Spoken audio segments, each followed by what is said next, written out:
பூர்வ காலங்களில் பங்கு பங்காகவும் வகை வகையாகவும் தீர்க்கதரிசிகள் மூலம் நம்முடைய பிதாக்களுக்கு திருவுளம் பற்றின தேவன் இந்த கடைசி நாட்களில் தம்முடைய குமாரன் மூலியமாக நமக்கு திருவுளம் பற்றுகிறார். நம்முடைய கர்த்தர் என்னாலும் பேசுகிற கர்த்தராக இருக்கிறார்.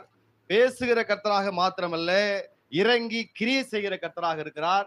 இறங்கி கிரியை செய்கிற கர்த்தராக மாத்திரமல்ல, நாம் வாழ்ந்திருப்பதை பார்த்து சந்தோஷப்படுகிற கர்த்தராக இருக்கிறார். அல்லேலூயா.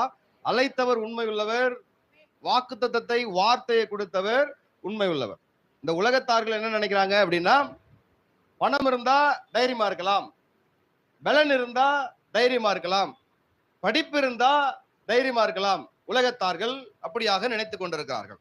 ஆனா விசுவாச பிள்ளைகள் என்ன நினைக்கணும்? எனக்கு என்னிடத்திலே கர்த்தருடைய வார்த்தைகளும் வாக்குத்தத்தமும் இருக்கிறது, அதனால் நான் இன்னும் தைரியமாக இருப்பேன். அல்லேலூயா.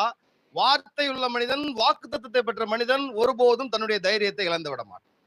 இந்த தினத்திலே கர்த்தர் நம்மோடு பேசுகிறவராக, இடைபெடுகிறவராக, அன்பின் ஆவியானவராக, செயலாற்றுகிறவராக இடைபெட போகிறார். ஏசாயா 40:31. இதுல 4 விஷயங்களை குறித்து நம்ம இன்னைக்கு தியானிக்க போறோம். கர்த்தருக்கு காத்திருக்கிறவர்களோ ஜெபத்தை குறிக்கிறதாக இருக்கிறது. புது பெலன் அடைந்து, பெலன் என்பது இங்கே பதில்களை, வரங்களை குறிக்கிறதாக இருக்கிறது. கழுகுகளை போல செட்டைகளை அடித்து எழும்புவார்கள். அது பயன்கள், நமக்கு வரக்கூடிய பெனிஃபிட், லாபத்தை குறிக்கிறதாக இருக்கிறது. கடைசியாக விசுவாச பிள்ளைகள் ஓடினாலும் இளைப்படையார்கள், நடந்தாலும் சோர்ந்து போவார்கள் தான் தேவ பிள்ளைகள். இன்றைய தினத்திலே நாம் இந்த வசனம், கர்த்தருக்கு காத்திருக்கிறவர்களோ, வேதத்தோட நடு வசனம் என்ன தெரியுமா? சங்கீத புஸ்தகம் 118 அதுல உள்ள 8வது வசனம். மனுஷனை நம்புவதை பார்க்கலும் கர்த்தர் பேரில் பற்றுதலாயிருப்பது நலம். பைபிளை 2ஆ பிரிக்கும் போது அதில் நடுவாகக்கூடிய வரவசனம் என்ன?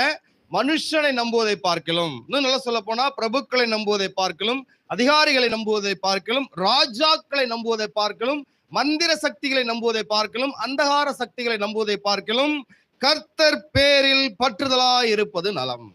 நடு வசனம், மைய வசனம், நடுநாயமாக கர்த்தர் இடைபெற்றுக் கொண்டிருக்கிறார். இங்க முதலாவது கர்த்தருக்கு காத்திருக்கிறவர்கள். காத்திருப்பு அப்படிங்கிற போது கசக்கும். எல்லாராலும் எல்லா சமயத்திலும் காத்திருக்க முடியாது. அநேகர், நிறைய பேரு காத்திருக்காம தன்னுடைய பலனை இழந்து போறத பார்க்கலாம். விசுவாச பிள்ளைகள் யாரெல்லாம் காத்திருப்பார்களோ அவர்கள் தான் கனி கொடுப்பாங்க. எல்லாராலும் காத்திருக்க முடியாது. ரேஷன் கடையில காத்திருப்பாங்க, பஸ் ஸ்டாண்ட்ல எங்கெங்கயோ காத்திருப்பாங்க. ஆனா கொஞ்ச நேரம் ஒரு 5 நிமிஷம் முழங்கால் படிடுங்க அப்படின்னு சொல்லும் போது அவங்களால முடியாது. மைண்டை கான்சென்ட்ரேஷன் பண்ண முடியாது, இருதயத்தை, சிந்தையை கட்டுப்படுத்த முடியாது. சரிங்களா?